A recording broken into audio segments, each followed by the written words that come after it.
Bonjour à tous, je fais une vidéo pour vous dire comment créer de la mélatonine. Donc la mélatonine, c'est quelque chose qui se crée en fait dans notre corps et qui permet de favoriser le sommeil.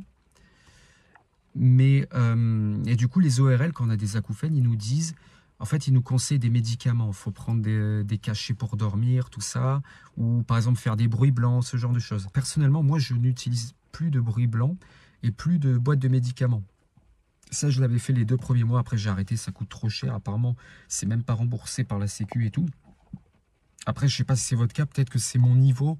Comment on appelle ça? Pas assurance, mais pour le remboursement. Je sais plus comment on appelle ça. Amélie, etc. Peut-être que mon niveau était trop bas. J'aurais dû prendre peut-être une assurance un peu plus... Pourquoi j'ai dit assurance? Je sais plus comment ça s'appelle. Pour être remboursé. J'aurais peut-être dû payer une mutuelle. Voilà, c'est la mutuelle. Peut-être que j'aurais dû prendre un niveau plus élevé pour être mieux remboursé, mais même ça, je ne suis pas sûr que ce soit vraiment remboursé. Donc sachez que vous pouvez, si vous avez vraiment besoin de dormir et tout, sachez que vous pouvez créer de la mélatonine de manière plus naturelle sans utiliser de médicaments créés en pharmacie, tout ça, ou utiliser des bruits blancs pour vous endormir. Donc déjà, je vais vous donner au moins 3 astuces. Donc première astuce, faites une douche froide avant d'aller vous coucher.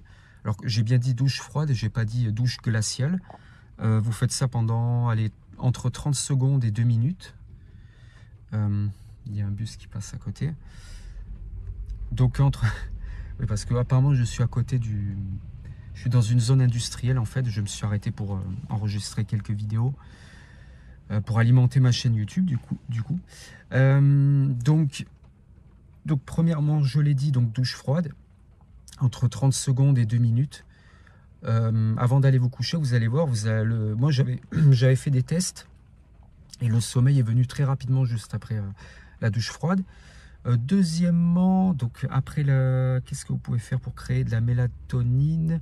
Au niveau des écrans, si vous êtes quelqu'un qui consomme beaucoup d'écrans, le problème, c'est qu'en fait, ça empêche la mélatonine de se créer dans notre corps. Donc, dans ces cas-là, si vous aimez trop les écrans et tout, il faut utiliser des lunettes anti-lumière bleue. Donc, j'ai fait une vidéo à ce sujet, n'hésitez pas à aller la voir. Et je pense que j'en referai d'autres pour en reparler parce que j'en ai acheté.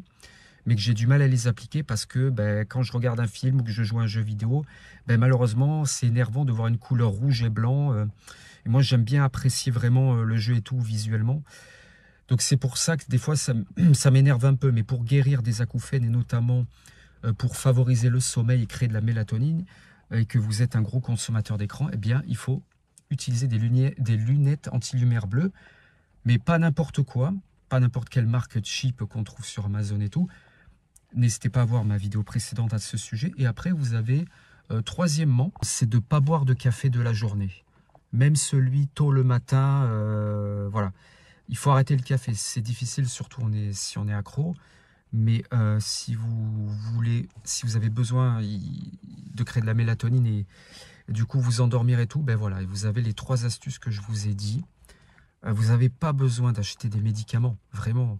Ça, en plus, ça guérit même pas des acouphènes, c'est juste pour mieux dormir et peut-être le stress aussi. Vous avez les pilules rouges, c'est pour le stress et être moins stressé. Les pilules bleues, c'est pour créer de la mélatonine artificiellement, mais vous n'avez pas besoin de ça. En plus, ça coûte cher.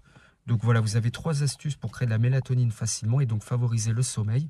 Donc je pense que ça peut être très très utile, surtout si vous êtes dans une catégorie où vos acouphènes sont très très puissants, très très forts.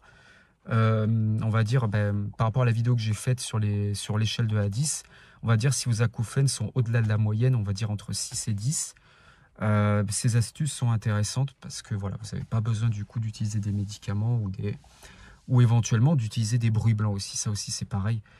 J'ai fait une vidéo à ce sujet sur les bruits blancs aussi. N'hésitez pas à aller la voir.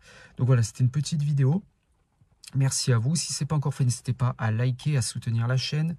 Il n'y a pas beaucoup de chaînes YouTube qui parlent des acouphènes. J'ai un peu regardé. Je sais qu'il y a Acouzen, je crois. Il y en a un autre qui s'appelle... Attends, il y a Acouzen et j'en ai vu un autre, c'est Acoufac, je crois. Mais je suis assez surpris, c'est des petites chaînes YouTube, ils n'ont pas beaucoup d'abonnés, de vues. Je suis assez surpris parce que les acouphènes, c'est quand même un sujet important. Je ne comprends pas pourquoi il n'y ait pas plus de monde que ça qui voudrait guérir, qui voudrait se renseigner. Je suis assez surpris, il n'y a pas beaucoup pas beaucoup d'abonnés, pas beaucoup. La plupart des vidéos ne font pas beaucoup de vues, alors que c'est un sujet vraiment très important. Je suis assez étonné. Alors que les Anglais, comme d'habitude, hein, ils sont très ouverts. Encore une fois, hein, dans beaucoup de sujets, de toute façon, ils sont très très ouverts. Et c'est pour ça que moi, j'aime bien aller voir du côté des Anglais pour voir s'il n'y a pas des trucs, des astuces, des trucs comme ça. Et voilà. Mais en France, je sais pas pourquoi. Enfin bref, n'hésitez pas à liker, vous abonner si ce n'est pas encore fait. Moi, je vous dis à bientôt. Donc, il y aura encore une fois pas mal de vidéos sur le sujet. Et bah, écoutez, moi, je vous dis à bientôt.